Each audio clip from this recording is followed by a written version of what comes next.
Roger Goodell could hand down Tom Brady's punishment for Deflategate any day now. With that ruling looming, some are saying pump the brakes. Monday morning quarterbacks Peter King offered his idea for the penalties. Wait. I think it takes a leader to stand up and say, we're going to be measuring the air pressure in football for the first time ever this season, before, during, and after games. And this is too important an issue to not have all the evidence in-house before making a ruling. Now, our ESPN insider Mike Reese also echoed a similar sentiment. If they overturn the suspension altogether or table it to gather more information on air pressure in footballs, they are driven by fairness. This would be an acknowledgement that there simply isn't enough evidence in the Wells report to conclude Brady is guilty. Right, so we heard from Reese and Peter King there. Stephen A., what are your thoughts on this? My thought is that as much respect as I have for the great Peter King, along with Mike Reese, who does an outstanding job for ESPN covering the Patriots, an outstanding job, I respectfully disagree with both of them because I think both of them are missing the point and the issue. Here we go again. Well, you asked. I didn't volunteer this answer. I didn't ask. She did. Well, what you want me to do? Ignore the question? I got to answer it. Right. So that's what I'm doing. Here's the deal. They're focused on Deflategate. Let me emphasize this again so everybody in America will understand where we are coming from. I don't believe the deflated football issue is an issue. I don't care if Tom Brady was throwing Nerf footballs. He's still a bad boy. He still shellacked the Indianapolis Colts in that AFC Championship game. They still went home. He still went to the Super Bowl, and he validated and proved his greatness on the football field yet again by his performance in the Super Bowl, where the footballs clearly were not deflated. So I'm not caring about it. It does not matter. The issue at hand was the NFL spent $5 million to finance Ted Wells' investigation, and afterwards, Ted Wells blistered Tom Brady by saying that he was, quote unquote, generally aware and more probable than not that he knew what was going on. Essentially, they deflated football. Essentially, they leaned on that to highlight in their minds that Tom Brady had to know something, that Tom Brady, in essence, was a bit arrogant, dismissive, aloof, whatever word you want to use, towards the folks who came to investigate the matter, and the NFL felt the need to send a message to Tom Brady and future players that we don't care about the fact that you are a champion, or that you're seen as the quintessential ambassador, or that you've done things the right way, or whatever the case may be. The fact of the matter is that we are the shield.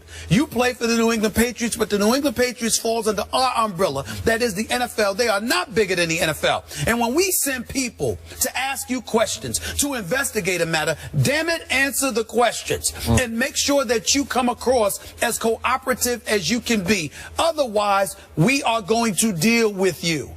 It is that simple. And to me, that's a profound message to send. Now, I'm on the record, Skip, saying, and I don't care what anybody says, there is no way on earth that it is fair to the great Tom Brady to have him suspended for as many games as Greg Hardy. One has nothing to do with the other. We understand that. But this man was found guilty in the state of North Carolina via a bench trial by a judge for domestic violence. Okay. You can't suspend Tom Brady the same amount of games as him. But you can send a message to Tom Brady. Okay, fine. You didn't deflate footballs. But damn it, when we came to talk to you about it, you weren't cooperative, and this is the penalty that you get for that, 2 games. And if Tom Brady wants to go to court for that, good luck. Because I have a right as the league that I preside over. If I'm Roger Goodell, I have a right to sit there and say, I don't believe you were cooperative, and I don't appreciate your arrogance. I do have a right to do that. You keep saying this is the issue at hand when it's only your issue at hand. How is it my issue? That's what they wrote in the report. You keep changing the subject with a specious argument, is that not an off-target argument. I don't know. I think I read some reports alluding to that. How do we know what was said between Tom Brady and the league in the first time Troy that they Vincent's met? letter to Tom Brady, he didn't come across as accusing Tom Brady of being uncooperative. Am I supposed to believe Troy Vincent? We know he didn't give his phone, but a lot of people wouldn't give their phone. I don't think you would have given up your phone. I'm not giving my phone up. Thank you very much. But I would give up. I would give up specific messages. But I got Giselle as my wife. You know, oh no, I'm not giving up my phone. Oh no. Look, if Never Stephen A. that. Smith were wrongly accused of something that you said you absolutely had no knowledge of, you'd be pretty uncooperative too. You'd say, I just didn't do it. I don't know what you're talking about. That would be your answer to the investigators. Yeah, but I would be prepared to answer questions in detail because I know I'm innocent. As opposed to coming across as vague, aloof, dismissive, or anything like that. Are we sure he came across like that? Well, that's what I they don't said. know. I'm just saying what they said. I don't know. Do I trust what Troy Vincent says? I don't know. Whoa. I don't know. You sat up here. He's a league man. Hold it, but you sat up here and said at the time that he was known as a man of high integrity. Troy Vincent, hold it. Troy Vincent's integrity. The first day I had to react to the Wells report, and I said, well, I guess this is it.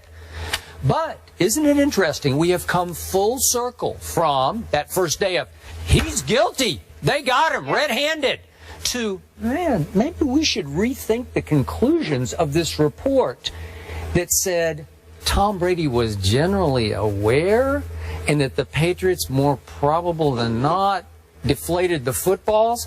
That is nothing but flimsy evidence and a murky conclusion. And it took me a while to come to grips with that after I talked to people close to Brady who said he's so outraged he's going to go to court. I said it about the second day that we talked about it, and I've stood fully behind that in a way that the NFL keeps standing strongly behind a Wells report that I think is making the league look more and more foolish by the day. You can say that. So, back to the great Peter King. I certainly agree. He is among the best to have ever covered the National Football League. Without question. He is plugged into the league, and he has a long-term relationship with the commissioner, Roger Goodell.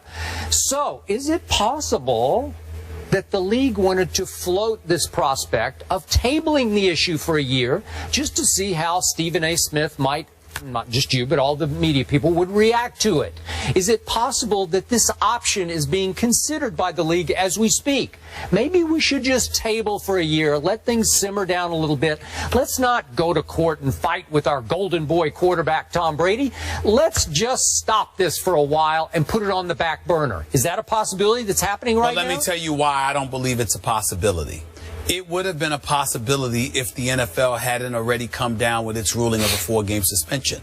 But the bottom line is, as of right now, you have suspended Tom Brady for 4 games. So in order to table the issue, you then have to table the suspension. And if you table the suspension, it ultimately throws everything in flux. And it's egg on the face of the National Football League. And if they're not sure of Tom Brady's culpability in all of this, and that is the reason they suspended him, then they should table the issue, because that's unfair to Tom Brady. But I repeat this again. If indeed you suspended him because you deemed him uncooperative, that's a different issue. Okay. Now, we're sitting up here. We just had Steve Spurrier. We're going to have the coach at Florida Gators here in a little bit. You know, we got the SEC commissioner over here. Honored to meet him, by the way. We've got all of this stuff going on. Well, why? What's the second biggest sport in the nation?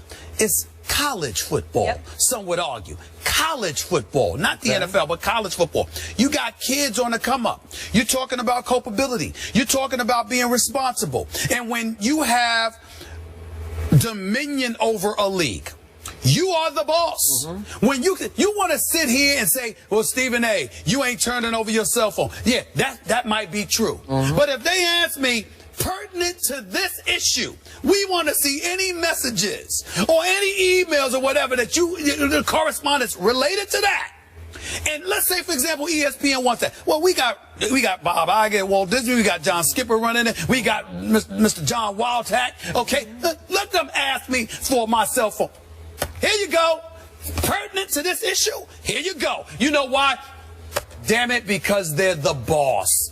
I work for them, and that's the way it goes. You can't have Tom Brady, quarterback for the New England Patriots. You've got the NFL, Troy Vincent, and all of these boys, security literally escorting these equipment personnel and the likes to the locker room at halftime, bringing into question deflated footballs because the Indianapolis Colts reported it, okay? They're addressing the issue. They caved to the Patriots. They ultimately gave you time. They didn't even bother you Super Bowl week. They didn't bother bother you the week before Super Bowl week. You decided to give those press conferences if you were Bill Belichick.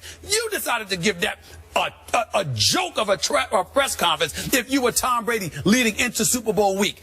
And then after all of this, you got Tom, and here we come with this investigation to talk to you, and you don't have answers for us. That's a problem. Okay, but we've been over this ground again and again. If they say to Tom Brady, you can pick and choose the texts and the emails in your phone. Which Ted Wells said. Yeah, Which well, Ted that's Wells just said. nonsense. Well, who wouldn't say, okay, I'll do that? I don't know what actually happened here. You either have the phone or you don't have the phone. Ted Wells said, we don't have to leave this room. I don't need to look through your phone. Whatever, this is Ted Wells on the record. He spoke on this. That's just absurd. No, Skip. You can't say it's absurd if he's on the record telling you exactly what he said to them. According to Ted Wells, he said, quote, show me the emails or correspondence directly pertinent to this issue. I don't want to see any of your personal emails. Yeah. I will take your word for it. Just show me what you sent to the equipment manager. I don't know what was said. And Tom Brady. Maybe Tom Brady said there were none. All I'm saying, Skip, is this. Some people delete messages. So we're going to deal with what the report says, but we're going to ignore Ted Wells directly quoted in the aftermath of the Maelstrom of controversy it created. He is directly quoted on the record. Last quick saying point. what he demanded. You brought up And Mike they said Reese. no. You brought up Mike Reese. He's one of my favorite beat writers. Covers the Patriots. Sure. You point out he does so even-handedly and objectively. Yes, he does. And I was pretty surprised, pleasantly so on my part. Mike Reese concluded today that the 4 games should be reduced to 0 games because the NFL has no history of evaluating the inflation of footballs. They need time. Fine. Okay? Put it to 0 games if it's about deflated footballs, not if it's about Tom Brady's cooperation. I think they already succeeded in tarnishing Tom Brady's reputation. Okay. That's what they set out to do. One other thing that I want to point out quickly, too, there, that Peter King brought up in the article, if they reduce Brady's suspension, they're also going to have to reduce potentially the Patriots' punishment as well, because they have one there with draft picks. And again, if it is the 4 games, we have the Patriots schedule here: Steelers, Bills, Jags, bye, and then at Cowboys. But joining us now, we go back to the college game, SEC football. The new head man of the Florida Gators, Jim McElwain, joining us now. He's back in the SEC. Welcome, won 2 Coach. national BCS championships as the Alabama OC. Come on up. Come on up. Come on up. Really appreciate it. You guys Very doing nice all to right? meet you. Great to see you. Hey, Coach. Thank you. How you doing? Good. How are you, sir? How you doing all right, man? I'm great. Good. Meet you. Good.